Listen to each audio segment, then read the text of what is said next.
ഈ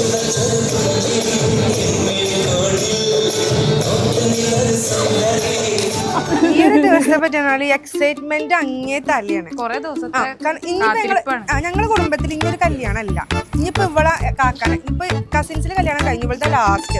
അപ്പൊ അത്രയും എക്സൈറ്റ്മെന്റ് ആണ് കല്യാണം. അപ്പൊ ഞങ്ങക്ക് ടൈം കിട്ടിയിട്ടില്ല ഒന്നിനും ഒരുങ്ങാനും. ഇവർക്കാണ് എക്സാം. ഓക്ക് ഇന്നലെ ഇന്റേണൽ എക്സാം, സെം എക്സാം ഒക്കെയാണ്. അതിന്റെ ഇടയിൽ കൂടെയാണ് ഇപ്പൊ 2-3 എക്സാമുകൾ കളഞ്ഞു. ആകെപ്പാടൊരു വെപ്രാളെ കുറിച്ചൊരു കല്യാണം. പക്ഷെ ഞങ്ങളെ കൊണ്ട് പരമാവധി എത്രത്തോളം അടിപൊളിയാക്കാൻ പറ്റുമോ അത്രത്തോളം അടിപൊളിയാണ്.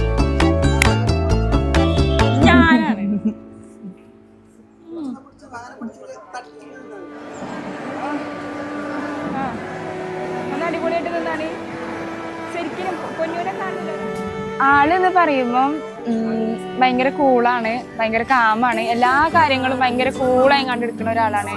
ഇനിയിപ്പോൾ നമ്മൾ ടെൻഷൻ അടിച്ചാലും അതൊന്നും കുഴപ്പമില്ല, അതൊക്കെ റെഡി ആവും അങ്ങനെ പറഞ്ഞ് എത്ര ടെൻഷനാണെന്നുണ്ടെങ്കിലും എന്താ പറയാ അതൊക്കെ ഭയങ്കര ഒക്കെ കൂളായി ഒക്കെ ചില്ലായിട്ട് എടുക്കുക.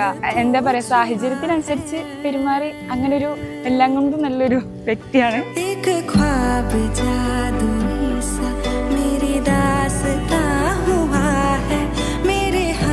നീനൂസ് വെച്ചാല് ചെറുപ്പം മുതലേ എനിക്കറിയാം. ഞാൻ നീനു മോള് ഞങ്ങൾ 3 പേര് ഡാൻസർ ആയിട്ടാണ് ഇവിടെ അറിയപ്പെടുന്നത് ഞങ്ങളുടെ കുടുംബത്തില്. അപ്പൊ ഇപ്പൊ പൊതുവെ എന്ന് വെച്ചാൽ നീനൂസ് എല്ലാത്തിനും ചെറുപ്പത്തിലൊക്കെ ഓള് ഭയങ്കര പുറകോട്ടേന്ന് എല്ലാത്തിനും. ഓളെന്നെ ടൈം ടേബിൾ തീരുമാനിച്ചു, ഇങ്ങനെ എത്ര മണിക്ക് ഇറങ്ങണം. അതൊക്കെ കഴിഞ്ഞിട്ടില്ലെങ്കിൽ ഓക്ക് പിന്നെ ഭയങ്കര ദേഷ്യമാണ്. അതിനനുസരിച്ച് പിന്നെ നമ്മളെ നിന്ന് കൊടുത്താൽ മതി, അപ്പോൾ നിന്നോളും. അല്ലെങ്കിൽ ഓള് പിന്നെ ഭയങ്കര സൗണ്ട് ഇടും, പ്രഷറൊക്കെ ചെയ്യും. അതൊക്കെ ഓക്കെ, അതാണ് ഓളൊരു ബാഡ് ആയിട്ടില്ല. പിന്നെ നല്ലതെന്ന് വെച്ചാല് ഇപ്പൊ ഞാൻ എന്തെങ്കിലും ഡൗൺ ആയി കണ്ടാല് ഓള് എന്ത് വേണേലും ചെയ്തു തരും, സപ്പോർട്ടാണ്. ആ സമയത്ത് ഓള് എക്സ്ട്രീം ആക്കി തരുള്ളൂ നമുക്ക്. അതാ പിന്നെ ഉള്ളത്.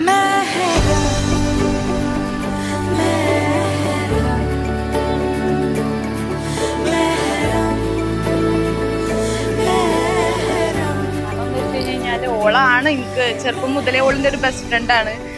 എന്താ എൻ്റെ ഏറ്റവും അടുത്ത ഒരു ഫ്രണ്ട് ഓളാണ്. ഓളടുത്ത് അറിയാത്തതായിട്ടോ ഓളടുത്ത് പറയാത്തതായിട്ടോ എൻ്റെ ലൈഫിൽ ഒരു കാര്യമില്ല.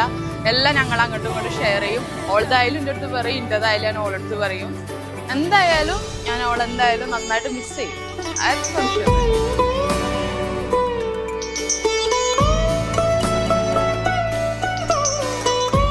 ഇങ്ങനെ തന്നെ പോട്ടേന്ന് ആണ് ഒരു ഇത്.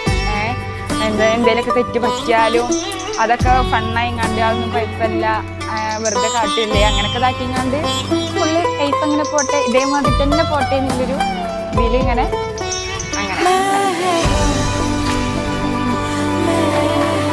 ഏറ്റവും വലിയ ക്വാളിറ്റി ആയിട്ട് എനിക്ക് തോന്നിയിരിക്കുന്നത് ബിഹേവിയർ തന്നെയാണ്. കാരണം നല്ല ക്ഷമയാണ്. അതേമാതിരി ഇപ്പൊ പറയണമെന്നുണ്ടെങ്കിൽ ഞാൻ തിരക്കൂടും, നല്ലോണം തിരക്കൂടും. ഒരു കാര്യമില്ലാത്തതിന് തിരക്കൂടും.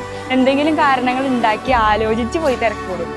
അതൊക്കെ പരിഹരിച്ച് ഞാനൊരു കാരണമില്ലാതെ തെറ്റിയിരുന്നാലും ഇങ്ങോട്ട് വന്ന് മുണ്ടി എനിക്ക് എന്താ പറയുക എത്ര കട്ടാക്കിയാലും എനിക്ക് തെറ്റിയപ്പോൾ ഒരു ദിവസം 100-150 തൊട്ടൊക്കെ വിളിച്ചു. അത്രയും ഞാൻ എടുക്കാതെ നിൽക്കും. എന്നാലും വിളിച്ച് മുണ്ടിപ്പിച്ച് ഭയങ്കര എന്താ പറയുക നല്ലൊരു സ്വഭാവത്തിനുടമയാണ്.